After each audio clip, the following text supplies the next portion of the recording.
السلام عليكم ورحمة الله وبركاته.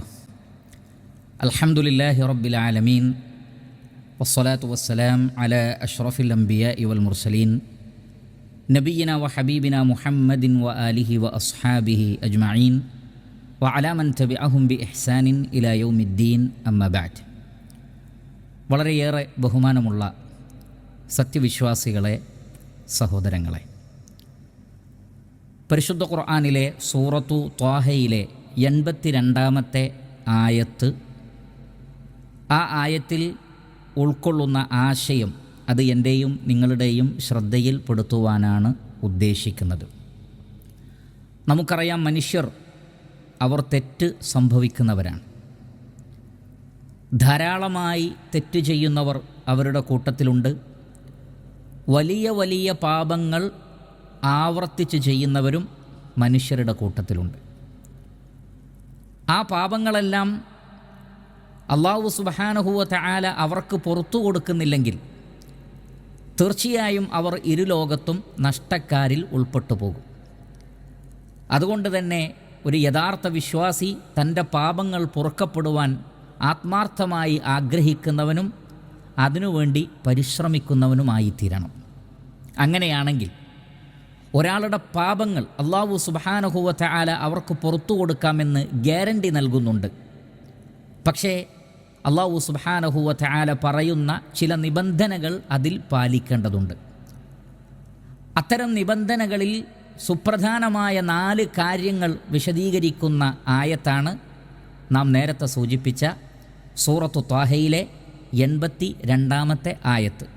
ഈ ആയത്തിൽ അല്ലാഹു സുബ്ഹാനഹു വ തആല പറയുന്നത് എന്താണ് എന്ന് നോക്കാം. അഊദു ബില്ലാഹി മിനശ് ശൈത്വാനിർ റജീം. ബിസ്മില്ലാഹിർ റഹ്മാനിർ റഹീം. വ ഇന്നി ലഗഫാറുൻ ലിമൻ താബ വ ആമന വ അമില സ്വാലിഹൻ സുമ്മ ഇഹ്തദ. അല്ലാഹു സുബ്ഹാനഹു വ തആല പറയുന്നു, വ ഇന്നി ലഗഫാറുൻ, തീർച്ചയായും ഞാൻ ഗഫാറാകുന്നു.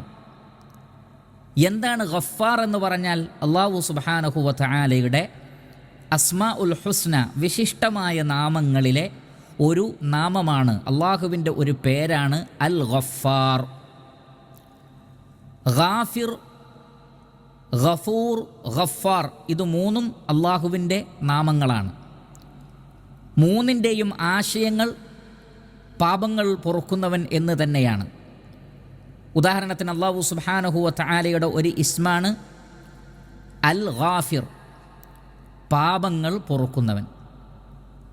ഈ നാമം സൂചിപ്പിക്കുന്നത് അല്ലാഹു സുബ്ഹാനഹു വ തആല സൃഷ്ടികളുടെ പാപങ്ങൾ പൊറുക്കുന്നവനാകുന്നു. പാപങ്ങൾ പൊറുക്കുക എന്ന സിഫത്ത് അല്ലാഹു സുബ്ഹാനഹു വ തആലക്കുണ്ട് എന്ന് ഈ നാമം സൂചിപ്പിക്കുന്നു. അതേപോലെ തന്നെ മറ്റൊരു ഇസ്മാണ് അൽ ഗഫൂർ. അൽ ഗഫൂർ എന്ന് പറഞ്ഞാൽ ധാരാളമായ തെറ്റുകൾ, എത്ര തന്നെ പാപങ്ങൾ ചെയ്താലും ആത്മാർത്ഥമായി പശ്ചാത്തപിക്കുന്നവർക്ക് അല്ലാഹു സുബ്ഹാനഹു വ തആല പുറത്തു കൊടുക്കുന്നതാകുന്നു. ഇപ്രകാരം ധാരാളമായി തെറ്റുകൾ ചെയ്താൽ പോലും ആ തിന്മകളെല്ലാം പുറത്തു കൊടുക്കുന്നവൻ എന്നാണ് അൽ ഗഫൂർ എന്നതുകൊണ്ട് അർത്ഥമാക്കുന്നത്. അൽ ഗഫാർ എന്ന് പറഞ്ഞാലോ, ധാരാളമായ തെറ്റുകൾ, ഇനി അത് എത്ര വലിയ ഗുരുതരമായ പാപങ്ങളാണെങ്കിൽ പോലും, അള്ളാഹുവിൽ പങ്കു ചേർക്കുക എന്ന ഷിർക്ക് ആണെങ്കിൽ പോലും, അതേപോലെ തന്നെ അള്ളാഹുവിൽ അവിശ്വസിക്കുക എന്ന കുഫർ ആണെങ്കിൽ പോലും, അതേപോലെ തന്നെ 7 മഹാപാപങ്ങളായി എണ്ണിയിട്ടുള്ള വ്യഭിചാരം, പലിശ, സിഹർ, കൊലപാതകം തുടങ്ങിയ തിന്മകളാണെങ്കിൽ പോലും, അത് തന്നെ എത്ര തവണ എത്ര കാലം ആവർത്തിച്ചിട്ടുണ്ടെങ്കിൽ പോലും ആത്മാർത്ഥമായി തൗബ ചെയ്യുന്ന ആളുകൾക്ക് അതെല്ലാം പുറത്തു കൊടുക്കുന്ന, എണ്ണമറ്റ പാപങ്ങളും അതീവ ഗുരുതരമായ പാപങ്ങളും പുറത്തു കൊടുക്കുന്ന, വിശാലമായി പൊറുക്കുന്നവൻ എന്നാണ് അൽ ഗഫാർ എന്ന ഇസ്മു കൊണ്ട് ഉദ്ദേശിക്കുന്നത്. അപ്പോൾ സൂറത്തു ത്വാഹയിലെ 82-ാമത്തെ ആയത്തിൽ അല്ലാഹു സുബ്ഹാനഹു വ തആല ഈ 3ാമത് പറഞ്ഞ ഇസ്മാണ് ഉപയോഗിച്ചിട്ടുള്ളത്. വ ഇന്നി ലഗഫാറുൻ, തീർച്ചയായും ഞാൻ ഗഫാറാകുന്നു. അഥവാ എത്ര വലിയ തെറ്റുകളാണെങ്കിലും ശരി, അത് എത്ര തവണ ആവർത്തിച്ചിട്ടുണ്ടെങ്കിലും ശരി, അതെല്ലാം അല്ലാഹു സുബ്ഹാനഹു വ തആല പുറത്തു നൽകുക തന്നെ ചെയ്യും. പക്ഷേ ഇനി പറയാൻ പോകുന്ന 4 കാര്യങ്ങൾ ആ വ്യക്തിയിൽ ഉണ്ടായിരിക്കണം. എന്തൊക്കെയാണത്? ആദ്യം തന്നെ പറയുന്നത് ലിമൻ താബ, തൗബ ചെയ്യുന്ന ആളുകൾക്ക്, പശ്ചാത്തപിക്കുന്ന ആളുകൾക്ക്. എന്താണ് ഇവിടെ തൗബ കൊണ്ട് അർത്ഥമാക്കുന്നത്?